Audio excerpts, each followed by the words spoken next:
Praise the Lord, hallelujah. खुदावन यीशु मसीह के सामर्थी नाम में आप सबको जय मसीह की और परमेश्वर हम सबको आशीष दे। मेरे प्रियो, कल की वीडियो में हमने सीखा कि मत्ती की पुस्तक उसका 4था अध्याय उसके 1 वचन से 11 वचन तक हमने सीखा कि कैसे पवित्र आत्मा यीशु को जंगल में लेके गया और जंगल में शैतान इबलिस ने प्रभु यीशु मसीह की परीक्षा की।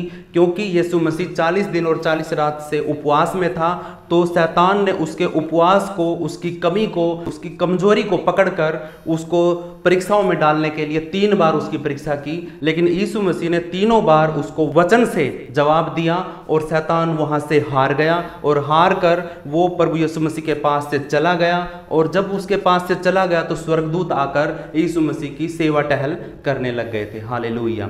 ये था कल की वीडियो में। अगर आपने वीडियो नहीं देखी है तो प्लीज आप इस वीडियो के डिस्क्रिप्शन में या फिर इस वीडियो के लास्ट में आपको लिंक मिलेगा उस वीडियो का, आप वहां पे क्लिक करके उसको देख सकते हैं। आज की वीडियो को शुरू करने से पहले आपसे रिक्वेस्ट करता हूं कि आप प्लीज इस वीडियो को एक लाइक जरूर करें, चैनल को सब्सक्राइब जरूर कर लें। और अगर आपको वीडियो अच्छा लगता है, परमेश्वर के वचन को सुनना आपको अच्छा लगता है, तो आप उसके काम को बढ़ाने के लिए इस वीडियो को अपने व्हाट्सएप ग्रुप पे शेयर कर सकते हैं 5 ग्रुपों के अंदर, और आप अपनी फेसबुक आईडी पे भी इसको शेयर कर सकते हैं, जिससे लोगों तक परमेश्वर का वचन पहुंचेगा। हालेलुया। तो मेरे प्रियो, आइए आज की वीडियो को शुरू करते हैं। आज हम मत्ती की पुस्तक 4था अध्याय उसके 12 वचन से आगे थोड़ा थोड़ा देखेंगे, क्योंकि जो चीज़ जरूरी है हम उसके बारे में बात करेंगे। जो चीज़ें हमारे लिए जरूरी नहीं है उन चीज़ों को हम डीपली नहीं जाएंगे, उनको हम ऊपर ऊपर से थोड़ा सा सीखेंगे। जैसे कि पहला ही शीर्षक कहता है यीशु के उपदेश का आरंभ। यहाँ से जब यीशु मसीह शैतान को हराकर और उस परीक्षा में पास होकर जब वो निकल गया था वहाँ से, तो उसने परमेश्वर के उपदेश को, अब परमेश्वर के सामर्थी सुसमाचार को उसने लोगों तक पहुंचाना शुरू कर दिया था। प्रभु यीशु मसीह ने परमेश्वर के राज्य के बारे में लोगों को बताना शुरू कर दिया था। हालेलुया। उसका मेन मकसद ये था कि मन फिराओ, क्योंकि स्वर्ग का राज्य निकट है। उसके बाद 18 वचन जब हम पढ़ते हैं तो उसका शीर्षक ये लिखा हुआ है कि प्रथम चेलों को बुलाया जाना। 18 वचन में कहता है कि उसने गलील की झील के किनारे फिरते हुए 2 भाइयों, अर्थात एक तो शमौन था और एक पतरस था, उन दोनों भाइयों को झील में जाल डालते हुए देखा, क्योंकि वे मछुआरे थे, वो मछली पकड़ रहे थे। लेकिन यीशु ने उनको देखकर उनसे कहा कि मेरे पीछे चलो तो मैं तुमको मनुष्यों को पकड़ने वाला बनाऊंगा। हालेलुया। यहाँ पे प्रभु यीशु मसीह अपने प्रथम 2 चेलों को चुनता है। उसके बाद वो आगे बढ़ता है, 2 भाइयों को और देखा। 21 वचन में कहता है कि वहां थोड़ा सा आगे बढ़ने पर उनको 2 भाई और दिखे, जिनका नाम था जब्दी के पुत्र। एक तो याकूब था और एक उसका भाई यूहन्ना था। एक याकूब और एक यूहन्ना, उसको भी प्रभु यीशु मसीह ने परमेश्वर के राज्य के बारे में बताया और उनको भी अपने पास नाव में ले लिया। और उसके बाद वो प्रथम जो चेले थे उसके, ये 2 और 2 4, ये प्रभु यीशु मसीह के चेले वहां पे बन गए थे। हालेलुया। उसके बाद क्या हुआ, जब वो चला था तो 23 वचन में शुरुआत होती है। शीर्षक ये कहता है कि गलील में रोगियों को चंगा करना। उसने गलील के अंदर वो नाव में बैठकर अपने 4 चेलों को लेकर गलील के अंदर गया और वहां पे जितने रोगी थे उनको उसने चंगा किया, छुटकारा दिया। 23 वचन में पढ़ता हूं, वो कहता है, और यीशु सारे गलील में फिरता हुआ उनके आराधनालयों में उपदेश करता और राज्य का सुसमाचार प्रचार करता और लोगों की हर प्रकार की बीमारी और दुर्बलता को दूर करता रहा। और सारे सीरिया देश में उसका यश फैल गया और लोग सब बीमारों को, जो विभिन्न प्रकार की बीमारियों और दुखों में जकड़े हुए थे और जिनमें दुष्टात्माएं थी, और मिर्गी वालों को और लकवे के रोगियों को उसके पास लेके आने लग गए और उसने उन्हें चंगा किया। और गलील, दिकापुलिस, यरूशलेम, यहूदिया और यरदन के पार से भीड़ की भीड़ उसके पीछे हो ली। हालेलुया। मेरे प्रियो, जब यीशु मसीह परमेश्वर के राज्य का प्रचार करता हुआ चल रहा था तो उसके पास अन्य प्रकार की बीमारियों वाले लोग उसके पास आते थे, दुष्टात्माओं वाले आते थे, तो वो जिनके ऊपर हाथ रखता था उनको चंगा कर देता था, छुटकारा कर देता था। क्योंकि यीशु की हजूरी में बंधन टूट जाते हैं। यीशु की हजूरी से शैतान, दुष्टात्माएं कांपने लग जाती हैं। तो जैसे ही लोग बीमार या फिर शैतान से जकड़े हुए उसके पास आते थे तो वो कांपने लग जाते थे और दुष्टात्मा उनके अंदर से निकलनी शुरू हो जाती थी। लोग देखकर अचंभित हो गए, वो चकित हो गए, वो आश्चर्यचकित हो गए और उन्होंने क्या किया कि ये तो कोई भविष्य भविष्यवक्ता है और लोगों तक है ना उसकी बात है ना दूर दूर के गांव तक, शहरों तक, फिर देश राज्य तक उसकी बातें फैलने लग गई और दूर दूर से लोग है ना चंगाई पाने के लिए, छुटकारा पाने के लिए उसके पास आने लग गए। हालेलुया। ये थी चौथे अध्याय की बातें। आज हमने इसको पूरा कर दिया। अब हम पढ़ते हैं मत्ती रचित सुसमाचार उसका 5वां अध्याय और उसका पहले वचन से आगे हम पढ़ते हैं। इसका शीर्षक क्या है मेरे प्रियो? इसका शीर्षक है धन्य वचन। हालेलुया। ये वचन बहुत ही धन्य है। जो इस वचन को सुनता है और जो इस वचन को पढ़ता है वो धन्य है, क्योंकि परमेश्वर का वचन पढ़ने वाला और सुनने वाला धन्य होता है। यहाँ पे कहता है, मैं पहले वचन से पढ़ना शुरू करता हूँ। आप अपनी बाइबल को जरूर निकाल के बैठे। जब भी मेरी वीडियो को आप शुरू करेंगे तो अपनी बाइबल को जरूर निकालें और वचन को निकाल कर साथ के साथ जरूर पढ़े, उंगली रख के पढ़े। हालेलुया।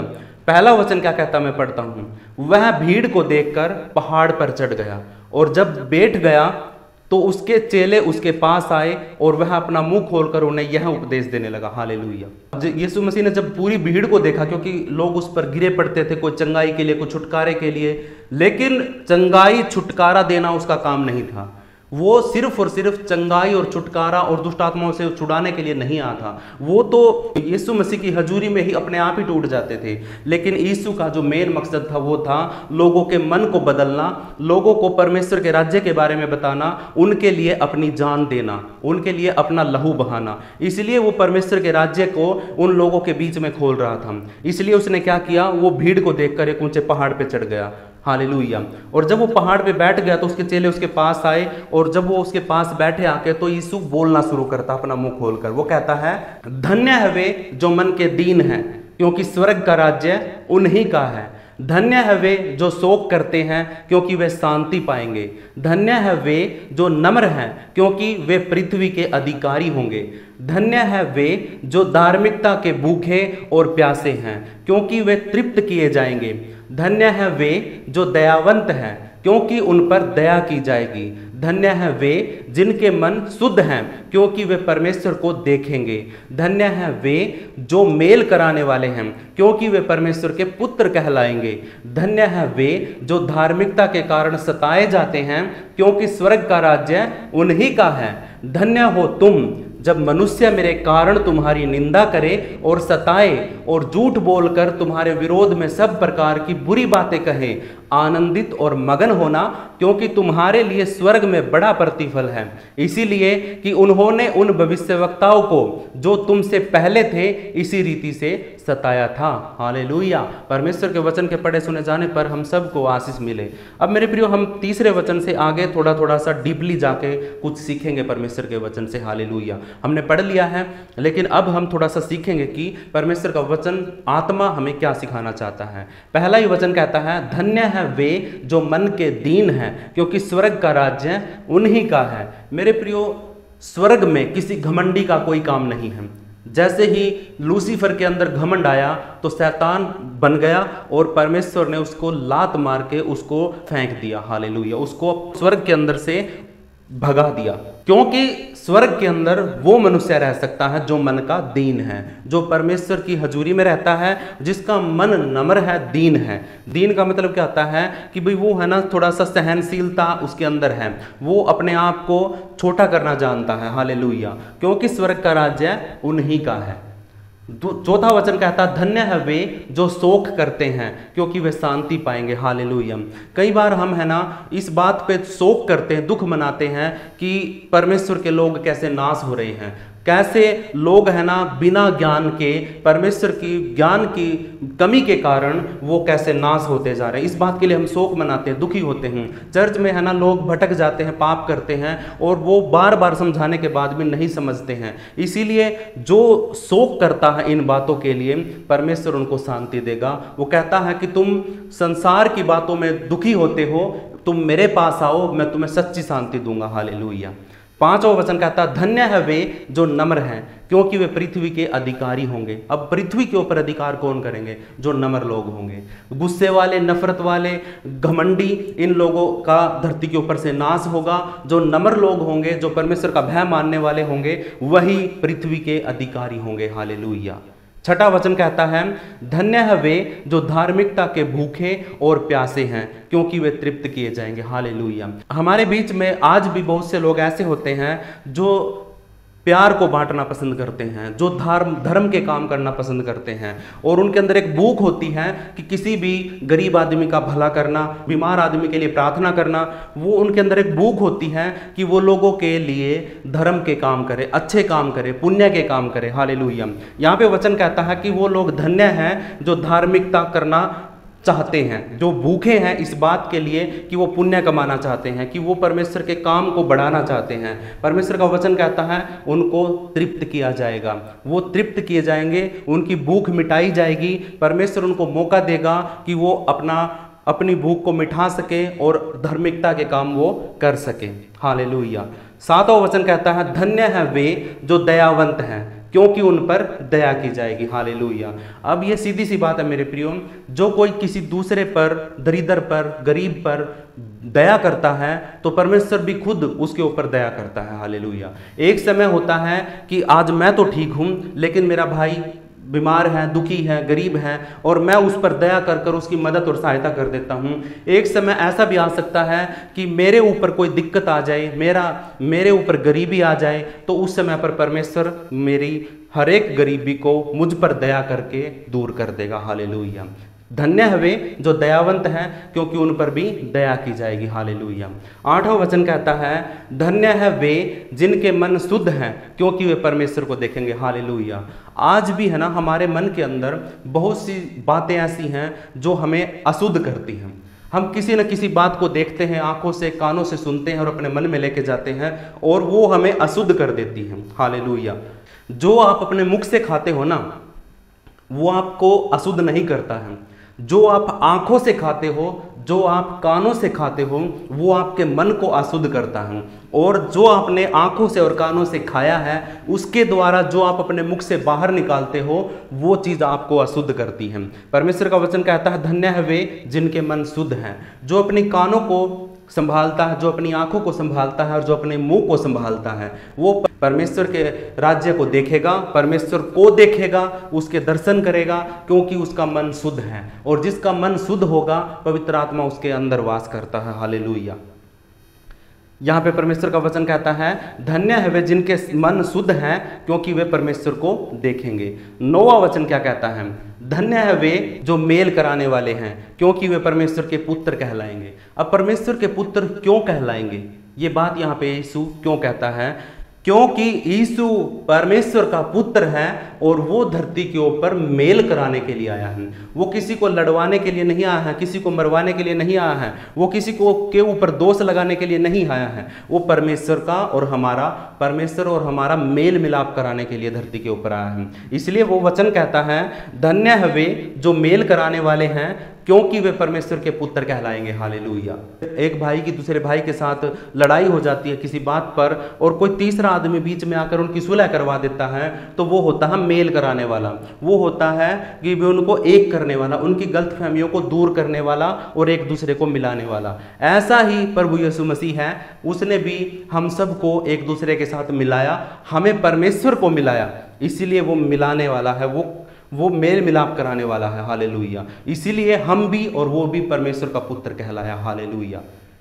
10वां वचन क्या कहता है, धन्य है वे जो धार्मिकता के कारण सताए जाते हैं, क्योंकि स्वर्ग का राज्य उन्हीं का है। अब यहाँ पे एक बात और कहता है, वो कहता है वो लोग धन्य हैं जो धार्मिकता के कारण सताए। अभी है ना, धर्म के काम करना, एक वचन था ऊपर कि भाई वो जो भूखे हैं ना, धर्म के काम करना चाहते हैं, उनके अंदर भूख है कि वो अच्छा काम करना चाहते हैं, और परमेश्वर कहता है कि उनको उनकी भूख को मिटाया जाएगा, उनको धार्मिकता के काम करने के लिए मौका दिया जाएगा।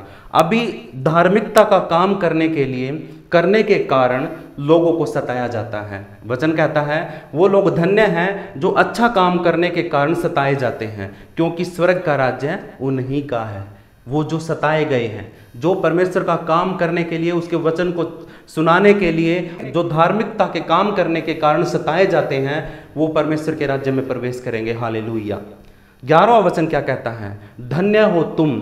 अब तक तो प्रभु यीशु मसीह भीड़ को कह रहा था, लेकिन अब कहता कि धन्य हो तुम जब मनुष्य मेरे कारण तुम्हारी निंदा करे और सताए और झूठ बोलकर तुम्हारे विरोध में सब प्रकार की बुरी बात कहे। आनंदित और मगन होना, क्योंकि तुम्हारे लिए स्वर्ग में बड़ा प्रतिफल है, इसीलिए कि उन्होंने उन भविष्यवक्ताओं को जो तुमसे पहले थे इसी रीति से सताया था। हालेलुया। यहाँ पे मेरे प्रियो प्रभु यीशु मसीह सीधा सीधा कहता है कि जब तुम मुझ पर विश्वास करोगे, मेरी बातों को सुनोगे, चलोगे उनके ऊपर, और तुम मुझे, मैं यीशु हूँ, और जब तुम मुझे मसीह कहोगे तो लोग तुम्हें सताएंगे, तुम पर झूठ बोलकर झूठे आरोप लगाएंगे, तुम्हारा विरोध करेंगे और तुम्हें बुराइयों में फंसाकर तुम्हें जेलों में डाल देंगे।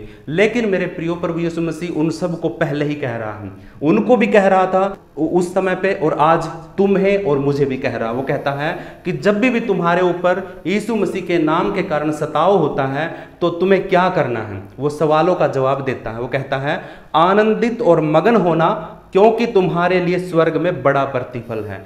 अभी मेरे प्रियो, दुख में खुश होने के लिए आपको परमेश्वर एक प्रतिफल दे रहा है। दुख में, सताव में खुश होने के लिए आपको परमेश्वर एक प्रतिफल दे रहा है, एक गिफ्ट दे रहा है। वो कहता है जब तुम्हारे ऊपर यीशु मसीह के नाम के कारण सताव होता है तो तुम्हें आनंदित और खुश होना है, मगन होना है, और तुम्हें हंसना है। तुम्हें अपनी जिंदगी में किसी भी चीज के लिए परमेश्वर पर दोष नहीं लगाना है, तुम्हें आनंदित और खुश होना है।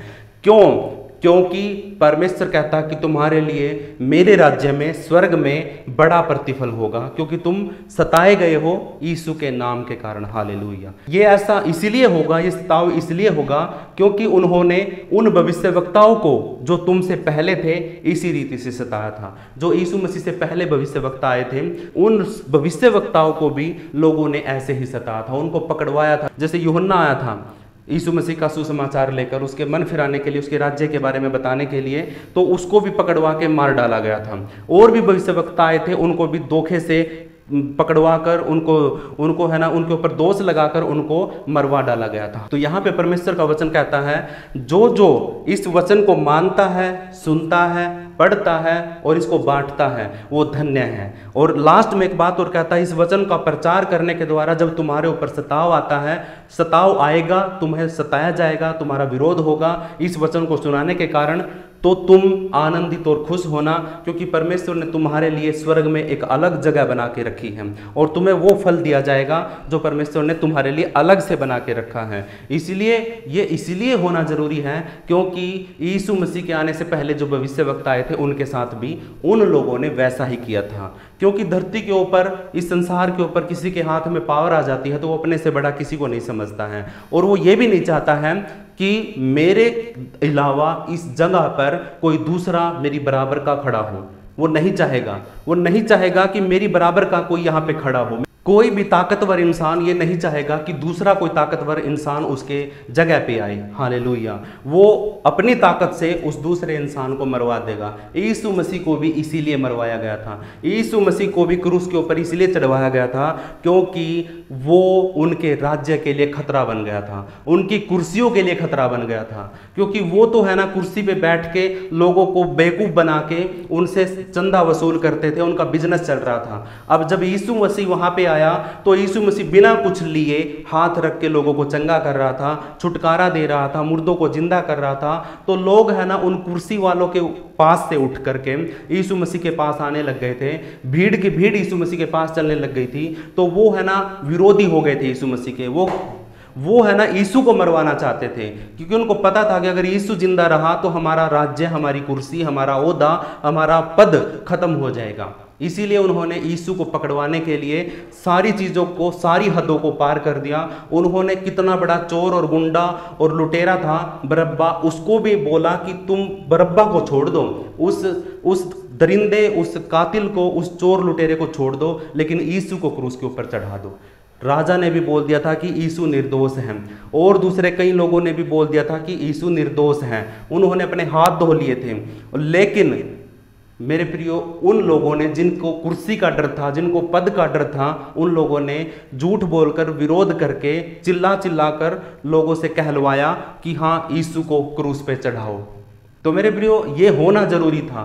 ये होना था। इसीलिए प्रभु यीशु मसीह आपको पहले ही कह रहा कि जब तुम्हें मेरे नाम के द्वारा सताया जाएगा तो तुम आनंदित और खुश होना। यीशु बेशक आपको चेहरे से खुश नहीं लग रहा था, बेशक वो आपके उसके चेहरे पर कोई हंसी नहीं थी, क्योंकि उसका सर फोड़ दिया था, उसके सर के ऊपर कांटों का ताज था, उसका चेहरा बिल्कुल खराब कर दिया गया था, उसको दर्द हो रहा था, उसके शरीर के अंदर से लहू बह रहा था, लेकिन वो अंदर से आनंदित था और खुश था, क्योंकि उसको पता था कि परमेश्वर ने इस थोड़े से पल के बाद जो मेरी जिंदगी होगी, मुझे परमेश्वर के पास वापस जाना है, मुझे इस संसार से मुक्ति मिल जाएगी और मैं वो काम कर दूंगा जो दुनिया में किसी ने नहीं किया। हालेलुया। हमारी सारी पापों को अपने शरीर के ऊपर लेकर क्रूस के ऊपर जान देकर, और जब वो जिंदा हुआ तो यीशु मसीह सीधा स्वर्ग के अंदर परमेश्वर के दाहिनी ओर जाके बैठ गया। हालेलुया।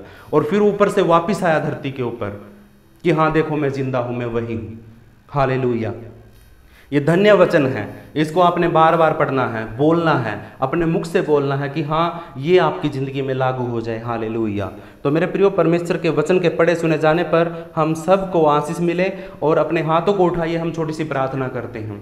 हे हमारे पिता, तू जो स्वर्ग में है, तेरा नाम पवित्र माना जाए, तेरा राज्य आए, तेरी इच्छा जैसे स्वर्ग में पूरी होती वैसे धरती पर भी पूरी हो। हमारी दिन भर की रोटी तू आज हमें दे, जैसे हमने अपने अपराधियों को क्षमा किया वैसे तू भी हमारे अपराधों को क्षमा कर। हमें किसी परीक्षा में न ला, बल्कि हर एक बुराई से बचा, क्योंकि राज्य, पराक्रम और महिमा सदा तेरे ही हैं। पवित्र करने वाले पवित्र परमेश्वर, हम आज यीशु मसीह के नाम से इस वचन के लिए परमेश्वर का धन्यवाद करते हैं। ये धन्य वचन है, ये धन्य वचन हमें धन्य कर दे, आपको धन्य करे, और इस वचन के पढ़े जाने से और सुने जाने से हम सबको आशीष मिले। परमेश्वर अपनी दया और अपना अनुग्रह हम पर बनाए रख। हमें तू एक पल के लिए भी अकेला मत छोड़, हमें तन्हा मत छोड़ना, क्योंकि परमेश्वर हम बहक जाएंगे, शैतान हमें बहकाएगा और वो परीक्षाओं में डालेगा। लेकिन मेरा परमेश्वर का वचन हमें हिम्मत देता, ताकत देता है। वो कहता है कि जब तुम्हें मेरे नाम के द्वारा कोई सताएगा, तुम्हारा विरोध करेगा, तो तुम आनंदित और खुश होना। अब परमेश्वर हम ये वेट कर रहे हैं कि कब हमारा सताव हो और कब हम परीक्षा में पड़े और प्रभु यीशु मसीह के नाम की महिमा के लिए हम खड़े हों और डटकर परमेश्वर के नाम से उस परीक्षा का सामना करें, उस दुष्ट का, उस शैतान का सामना करें। हालेलुया। आज आप बीमार हो सकते हैं, आज आपके ऊपर शैतान का कोई हाथ हो सकता है, दुष्ट आत्मा आपको परेशान करती हो सकती है, आपका काम नहीं चल रहा है, आपके बच्चों में अनबन है, आपके पति पत्नी के रिश्ते में अनबन है, आप किसी नशे में हो सकते हो। मैं आज आपके लिए घोषणा करता हूं यीशु मसीह के नाम से कि आज आप आजाद हो इस वचन के द्वारा। यीशु मसीह के नाम से रिसीव करो, इस बात को अपने दिल पे हाथ रख के रिसीव करो कि हे पिता, मैं रिसीव करता हूं इस चंगाई को, इस छुटकारे को यीशु मसीह के नाम से, और पवित्र आत्मा आज आपको छूकर चंगा करेगा। हालेलुया। ये परमेश्वर का वचन है, इसको अपने मुख से बोलना बहुत जरूरी है। जब आप अपने मुख से बोलोगे तो ये वचन काम करेगा। जब जिंदा है वचन, जब आप इसको अपने मुख से बोलते हो। जब ये बुक में लिखा हुआ है तब ये कोई काम नहीं करता है। ये वचन आपके मुख से निकलकर जिंदा हो जाता है। हालेलुया। जब परमेश्वर के मुख से वचन निकलता है तो वो जिंदा होता है और वो सारी चीज़ों को बना देता है। जब ये वचन आपके मुख से निकलेगा तो ये जिंदा जीवन इसके अंदर से निकलेगा, और जब ये वचन पूरा होगा तो आप आनंदित और खुश होगे। परमेश्वर का धन्यवाद हो। हालेलुया। आपके ऊपर से आज शैतान के सारे बंधन टूट जाए यीशु मसीह के नाम में। आप सब जो हाथ उठा के खड़े हैं और इस प्रार्थना को रिसीव कर रहे हैं, तो प्रभु यीशु मसीह के नाम से आजाद हो जाओ। छुटकारा आपके ऊपर आ जाए यीशु मसीह के नाम में। आपकी सारी बीमारियां जाए, सारा कर्ज जाए, और शैतान की जो लत लगा के रखी आपको नशे की, वो सारी यीशु मसीह के नाम से जाए। आपके पति दारू पी रहे हैं या फिर आप दारू पी रहे हो और परमेश्वर की शरीर को, उसके देह को गंदा कर रहे हो, आज आपको परमेश्वर का वचन अंदर से तोड़ दे और आप नशे की लत से छूट जाओ आज यीशु मसीह के नाम में। हालेलुया। ये परमेश्वर का वचन है, रिसीव करो। पवित्र आत्मा आपको छुटकारा देने के लिए तैयार खड़ा है। अपने हाथों को उठाओ, घुटनों पर आ जाओ, अंगीकार करो अपने पापों का और वचन को पढ़ो हर रोज, और मेरे साथ प्रार्थना में जुड़ो। परमेश्वर आप सबको आशीष देगा। और यीशु के वचन को लोगों को बांटो, फैलाओ, और जब भी सताव हो तो आनंदित और खुश होना। शैतान जब नाना प्रकार की परीक्षाएं तुम्हारे ऊपर लेके आए तो आनंदित और खुश होना, क्योंकि स्वर्ग में तुम्हारे लिए बहुत बड़ा प्रतिफल है। यीशु मसीह के नाम से हम इस प्रार्थना को मांगते हैं, और प्रार्थना सुनने के लिए परमेश्वर आपका धन्यवाद। इस छोटी सी प्रार्थना को प्रभु यीशु मसीह आप ग्रहण करें, रिसीव करें। पवित्र आत्मा पूरा करें, मेरे मुख से निकले हुए शब्दों को परमेश्वर आप पूरा करें। यीशु मसीह के नाम से प्रार्थना मांगते हैं। सब बोले आमीन, आमीन, आमीन। और मेरे प्रियो, मैं आपसे एक रिक्वेस्ट करता हूं, प्लीज़ इस वीडियो को लाइक ज़रूर करें अगर आपने लाइक नहीं किया है तो। अगर आपने चैनल को सब्सक्राइब नहीं किया है तो ज़रूर कर लें। और आप इस वीडियो को या मेरे चैनल की किसी भी वीडियो को आप है ना अपने लोगों को शेयर ज़रूर करें। जो भी परमेश्वर का वचन आपको अच्छा लगता है उस वचन की वीडियो को उठाइए और उसको शेयर ज़रूर करें, क्योंकि आपका भी परमेश्वर के काम को बढ़ाने में आपका योगदान होना चाहिए। आप इस छोटे से काम को करके, एक लाइक करके, शेयर करके, चैनल को सब्सक्राइब करके परमेश्वर के राज्य के काम को बढ़ा सकते हैं। परमेश्वर आप सबको आशीष दे। सबको जय मसीह की। हालेलुया।